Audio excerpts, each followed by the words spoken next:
My name is Patricia. I like to be called Yue, Yue. which is a name from Africa. Yeah. Yue. This is a nice African name. What does that name mean? It means one who is kind and beautiful. One who is kind and beautiful. I definitely agree with that. All praise to the Okay. Most High. What's the most important lesson that you learned? Who taught it to you? And ultimately, how are you able to implement that information? Well, the most important thing that uh, my mother and my father, they said, you have to believe in yourself. You have to realize that education is important. Um, you have to learn how to treat people, and you have to have a genuine concern.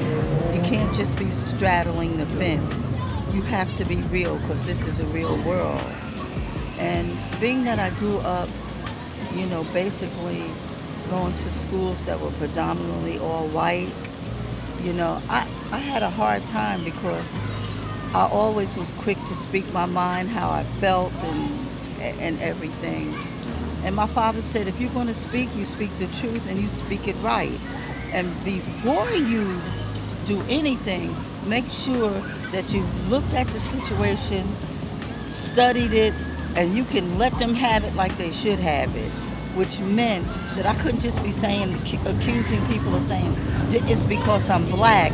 I had to have one, two, three, four, or five reasons, you Oh, know?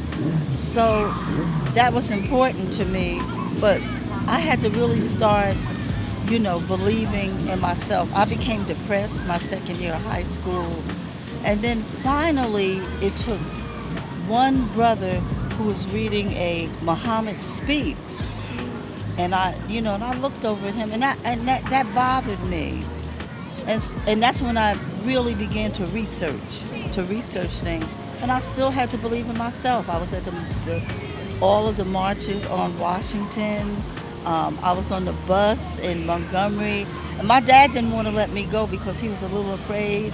I've been in demonstrations, but I, I did find that a lot of people were afraid, but I was not afraid, because my father said, I made it through and you will make it through.